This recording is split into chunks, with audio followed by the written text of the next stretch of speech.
students, welcome to the virtual class. In today's class, we are going to read the second chapter of chemistry, class 9th. Is matter around us pure? इसमें हम पढ़ेंगे कि जो matter है हमारे आसपास वो प्योर है या नहीं. इससे पहले हमने लास्ट चैप्टर में पढ़ा था व्हाट इज मैटर. ठीक है, अब हम पढ़ेंगे classification of matter on the basis of the chemical properties. Classify कैसे करते हैं हमने पहले फिजिकल प्रॉपर्टीज बेसिस पे पढ़ा हुआ है कि कैसे क्लासिफाई करते हैं सॉलिड लिक्विड गैसेस पे. इस चैप्टर में हम लोग पढ़ेंगे सबसे पहले classification of matter on the basis of chemical properties. Chemical properties के बेसिस पे we have divided this matter into pure substance and the mixture. First one is pure substance, second one is mixture. Now what is a pure substance? हम लोग grocery shops पे जाते हैं तो वहाँ पे लेबल होता है प्योर मिल्क, प्योर घी, प्योर आटा. तो प्योर का मतलब एक कॉमन मैन के लिए प्योर का मतलब है वो चीज़ जिसमें कोई कंटामिनेशन ना हो, एडल्ट्रेशन ना हो, कुछ मिला ना हो. तो वो है एक कॉमन पर्सन के लिए प्योर की definition. But in chemistry when we are talking about the purity, हमारा मतलब ये है कि जो हमारी चीज़ है वो एक ही चीज़ से बनी है, उसके जो पार्टिकल्स हैं वो एक ही तरह के हैं. That thing is pure. अब हम बोलते हैं प्योर मिल्क, लेकिन एक्चुअल में it is pure. In chemistry sense it is not pure. How? क्योंकि हमारा जो मिल्क है उसमें प्रोटीन्स भी हैं, उसमें फैट्स भी हैं, उसमें शुगर भी है, उसमें वाटर भी है. तो अलग अलग कॉन्स्टिट्यूएंट से मिलकर बना है हमारा जो मिल्क है. So it is not pure.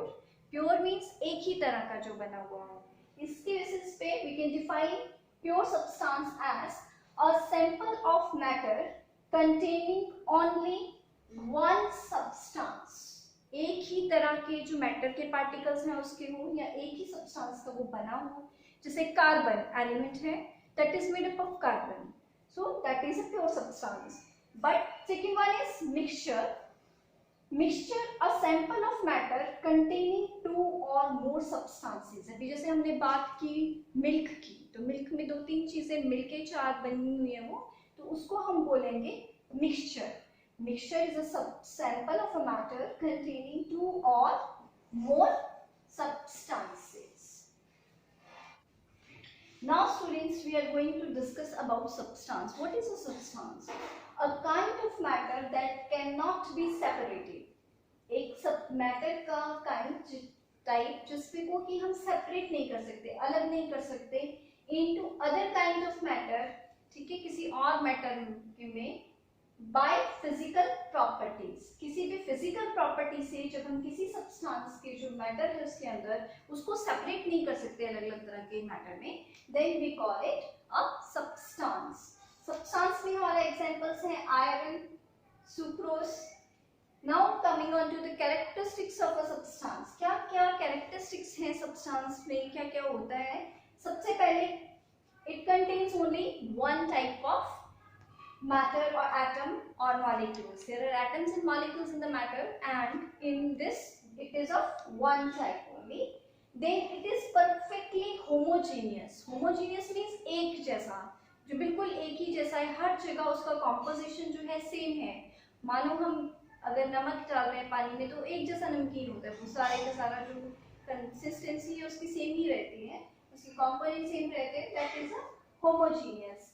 Then the third one is definite composition which does not change with time. एक पर्टिकुलर composition है जो वक्त के साथ बदलता नहीं है. जैसे पानी है, उसमें हाइड्रोजन और ऑक्सीजन उतनी ही क्वांटिटी में रहता है हर जगह. It does not change. Now next one is has definite melting point, boiling point, density, freezing point. ये सब जो है उनके बिल्कुल डेफिनेट होते हैं. जैसे वाटर है, its boiling point is 100 degree Celsius, तो वो हमेशा 100 डिग्री सेल्सियस ही रहेगा. तो these are the some characteristics of the matter or a substance. Now we are again going to describe whole classification of this matter. Already we have discussed now matter is of two types, pure substances and mixture. I think you people have remembered this one now.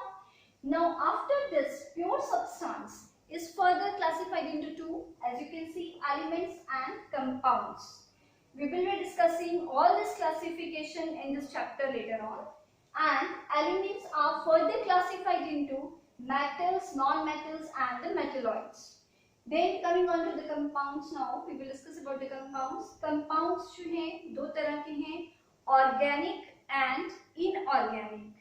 Now mixtures, mixture भी दो तरह के हैं, homogeneous और heterogeneous. Homogeneous I have told you एक जैसे होते हैं, their examples are solutions. उसके बाद solutions जो है हमारी homogeneous mixtures में आते हैं. Heterogeneous mixtures में हमारे आते हैं colloids and suspensions. Colloids, these are both heterogeneous. Now we will discuss all these topics one by one in this chapter. Firstly, we are going to take mixture. What is a mixture? It is, as you can see, mixture is that form of matter in which two or more substances, that can be elements or compounds, are mixed in any proportion. Means mixture matter का वो form है जिसमें दो या दो से ज्यादा elements भी हो सकते हैं, compounds भी हो सकते हैं, जो combine किए हुए हैं, mix किए हुए हैं, that is known as mixture. A well-renowned example is air. Air जो है हम लोग देखते हैं, हमें लगता है कि एक जैसी है क्योंकि हमें दिखाई नहीं देती, ठीक है, एक फील भी करते हैं सेम होती है, बट ऐसा नहीं है. Air is a mixture. Air is a mixture of various gases. There are various gases. Oxygen is there, small amount of carbon dioxide is there, then dust particles are there, nitrogen is there. So air is a mixture of oxygen, nitrogen, carbon dioxide, dust particles, etc. So now we are going to discuss about the types of mixtures. Two तरह के mixtures हैं, homogeneous mixture है, heterogeneous mixture है. Homogeneous mixture is what? It is a mixture which is perfectly uniform in its composition. ठीक है, वो हमारा mixture जो कि पूरा का पूरा जिसका जो कॉम्पोजिशन है, chemical composition, that is same through out the mixture. अगर सपोज कीजिए हमने वाटर में सॉल्ट डाला है तो सॉल्ट क्वांटिटी हर एक सिप में, हर एक उसके जो हमारा मिक्सचर है उसके हर पार्ट में बराबर होगा और वाटर का रेशो सेम रहेगा. तो उनकी प्रॉपर्टीज भी हर जगह पे कैसी रहेगी, सेम रहेगी. सो एग्जांपल्स हम लोग इसके बोल सकते हैं, salt in water. Second one is alloys. Alloys means those compounds which are formed by the combination of two or three metals in a definite proportion. एक पर्टिकुलर प्रोपोर्शन में हम दो तीन मेटल्स को जब हम कंबाइन करते हैं तो इनहांस देयर प्रॉपर्टीज, उनकी प्रॉपर्टीज को एनहांस करने के लिए, तो उनको हम एलॉयज बोलते हैं. उसमें भी जो हर एक आपका पार्ट है उसमें बराबर क्वांटिटी में जो है हमें हर मेटल मिलेगी, दैट इज आल्सो एलॉय. अब बात करते हैं heterogeneous मिक्सचर की. A mixture which has different compositions and different properties at different locations in the mixture. Sand and sulfur are example, mixture of both, and oil in water is also example of heterogeneous mixture. इसमें क्या है कि हमने जैसे sand को और आपके salt को ही सपोज करो हमने मिक्स कर दिया है, तो क्या होगा कि सॉल्ट एक पार्ट में तो कम हो जाएगा, एक पार्ट में थोड़ा ज़्यादा हो जाएगा.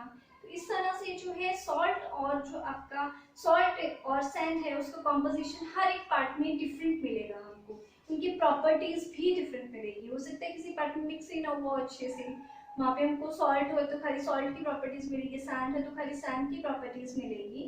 तो इस तरह से उसका जो कॉम्पोजिशन है और जो उनकी प्रॉपर्टीज है दैट वेरी. ठीक है, इसमें एग्जाम्पल है हमारे sand and sulphur, oil and water. Oil और वाटर को अगर हम मिक्स कर रहे हैं तो ऑयल जो है upper it forms a layer and water जो है इट सेटल्स डाउन. तो मींस हैव तो मिक्सचर है बट वहाँ पे क्या है, कॉम्पोजिशन दोनों का अलग अलग है. ऑब्वियसली उनकी कॉम्पोजिशन अलग अलग है तो उनकी प्रॉपर्टीज भी जो है they will be different. So this was homogeneous and the heterogeneous mixture.